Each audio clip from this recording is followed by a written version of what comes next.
A expressão jeitinho brasileiro se refere à abordagem improvisada e muitas vezes informal com a qual o cidadão resolve as situações problemáticas. Esse jeitinho de ser é visto tanto como algo negativo quanto positivo, consoante a situação na qual ele é aplicado. No que diz respeito à conotação negativa, o jeitinho brasileiro é associado à corrupção, à falta de educação, à falta de civismo, à lábia e ao mau caratismo. Entende-se como jeitinho brasileiro toda e qualquer tentativa de enganar outras pessoas em benefício próprio.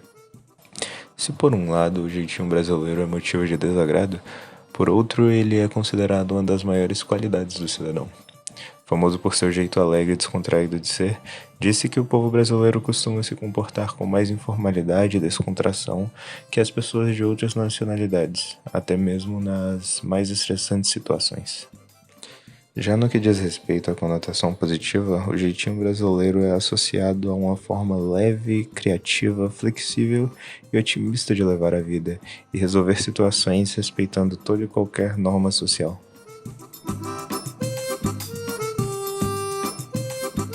Como exemplo desse jeitinho brasileiro, temos o filme O Alto da Compadecida, que é um longa brasileiro que se passa na cidade fictícia de Taperoá, no sertão nordestino. Ambientado na década de 30, o filme expõe no seu enredo não somente partes importantes da cultura brasileira, sobretudo da nordestina, mas também questiona a forma como a sociedade se comporta, criticando de forma cômica algumas das instituições que fizeram parte da construção da identidade nacional. O uso de elementos da cultura regional é recorrente durante toda a trama, com sotaques e maneirismos fortes sendo sentidos em todos os personagens, além da presença de elementos marcantes da nossa história, como os cangaceiros e as cerimônias religiosas locais. Somado a isso, a narração de memórias do personagem Chicó, através de cordéis, mostram como o longa, apesar de criticar e satirizar, também sabia homenagear e valorizar o que há de rico em nossa cultura. A trama acompanha a jornada de dois melhores amigos, Chicó e João Grilo, dois homens extremamente pobres que fazem o possível para sobreviver no sertão, mas sem perder o bom humor apesar das dificuldades. Ambos têm uma predisposição para mentir sempre que percebem que podem se dar bem a partir disso, ou simplesmente contar uma boa história para aqueles que estão dispostos a ouvir. Chicó é um homem comum, modesto, não muito bonito, inteligente, e que tem uma única característica sobressalente: sua covardia. Então, para tentar jogar seu charme para as pessoas e parecer mais valente, o personagem constantemente fala de coisas das quais ele não sabe e inventa histórias exageradas que diz que ouviu falar ou do seu próprio passado. Contudo, mesmo sendo um mentiroso, Chicó é um homem bom e sossegado que por si só viveria uma vida pacata sem grandes compromissos ou preocupações, desde que tivesse seu cigarro consigo. Então, fica assim a cargo do seu melhor amigo arrastá-lo para as reviravoltas da história. João Grilo é um personagem propositalmente cômico, demonstrando ter hiperatividade e, pela forma como age e fala, aparenta não bater bem da cabeça. Entretanto, por baixo disso esconde uma mente sagaz, inteligente e muito criativa, capaz de criar as maiores mentiras para que ele e Chicó sempre se deem bem em todas as situações. Os protagonistas e suas mentiras são os motores que fazem toda a trama se desenrolar, implicando em todos os dramas e reviravoltas da história. Mesmo quando percebe que foi longe demais, Grilo sempre consegue se safar, pois, quando está prestes a ser pego, acaba inventando uma nova mentira ainda mais cabeluda para colocar no lugar, sempre salvando o seu próprio pescoço e dando vida a novos dramas e problemas para ele e seu melhor amigo. Contudo, mesmo sendo um mentiroso e um pilantra de mão cheia, João Grilo não pode ser considerado uma pessoa ruim, tampouco malvado ou que age por má fé. Mesmo tendo esse comportamento mentiroso o tempo todo, enganando até mesmo missionários e autoridades, suas ações não são carregadas de malícia ou maldade para com aqueles que acabam afetados. Suas mentiras nunca fazem nenhum mal verdadeiro para ninguém na cidade. apenas beneficiam o próprio personagem, que não vê problema em passar a perna nas pessoas para se dar bem, o que acaba muitas vezes inadvertidamente expondo a hipocrisia e as incoerências dos discursos dos demais personagens da trama, que, mesmo descobrindo suas mentiras, terminam compactuando com elas para se dar bem também. Os demais personagens da trama acabam se vendo como uma metáfora para as classes responsáveis por construir a sociedade brasileira e os comportamentos que os fizeram se tornar lembrados na história repetidos até hoje. Os representantes da Igreja Católica no longa, Padre João e o Bispo, imitam um comportamento que, embora seja condenado pela doutrina cristã e pela própria instituição que é a Igreja, foi replicado durante séculos pelos missionários que vieram ao Brasil. Ambos deixam suas crenças de lado em diversos momentos do longa apenas para garantirem vantagens e regalias, apesar de terem feito um voto de renúncia a todos esses prazeres mundanos. E mesmo descobrindo sobre as mentiras e os pecados dos demais personagens, eles acabam compactuando e mudando seus discursos, pois se percebe que através disso podem se beneficiar agindo através do egoísmo e da ambição.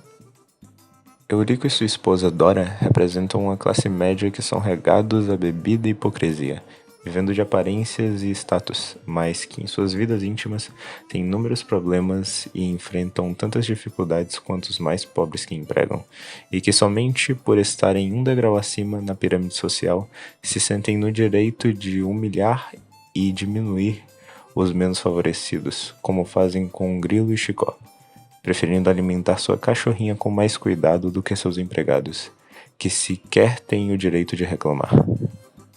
Já o Major Antônio Moraes, que representa a elite no longa, é a caracterização do que o clientelismo e o coronelismo significaram para a história do Brasil, mostrando que em terras longínquas, onde a força da lei, representados pelo Cabo 70, não chegam, quem realmente detém o poder são aqueles com dinheiro e berço.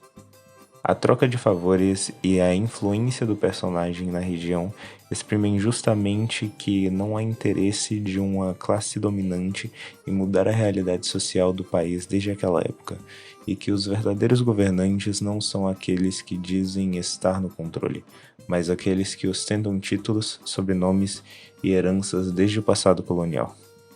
É inegável que o comportamento de todos os personagens da trama, até mesmo os protagonistas, é questionável e depredam os valores que dizem seguir. Entretanto, também deve ser levada em conta a ignorância que todos os personagens estão mergulhados e a falta de valores e exemplos para a construção de um caráter sólido. Após o ataque ao vilarejo e a morte da metade dos personagens da história, enquanto eles estão sendo julgados e prestes a serem condenados, Nossa Senhora Aparecida, após ser convocada por João Grilo, argumenta justamente que os personagens são ignorantes demais para serem responsabilizados por seus atos em vida. Eles só se deram conta do que fizeram nos últimos momentos, ficando arrependidos e merecendo assim seus lugares no purgatório. Contudo, João Grilo, em contra-julgado, não podia dizer o mesmo que seus colegas. O personagem era inteligente o suficiente para saber que o que fazia era inquestionável, e não tenta esconder isso de Jesus Cristo, que a todo momento induz o questionamento na mente do protagonista. João aceita sua punição, se essa for a vontade de Deus, e novamente a compadecida sai em defesa de um mortal para impedir que este seja condenado, argumentando dessa vez que as ações de João, embora assumidamente imorais, foram apenas uma reação ao ambiente extremamente inóspito que viveu durante toda a sua vida, sendo a seca e a miséria que o obrigaram a agir dessa forma, pois a virtude do pobre para a santa era ser esperto independente do que isso significasse. Quando retorna dos mortos, lembrando vagamente do que aconteceu do outro lado, é possível perceber que foi instaurado um conflito ético na mente de João Grilo, que embora agora tenha uma consciência mais próxima da consciência católica, até mesmo repreendendo Chicó quando tenta não pagar suas promessas e dívidas, o protagonista ainda tenta de todas as formas encontrar saídas e brechas para se dar bem, se esquivando de suas responsabilidades e compromissos. O protagonista não vê o porquê deixar oportunidades passarem e sempre tenta agir da forma que melhor atenda a seus interesses, mesmo que envolva mentiras e enganações.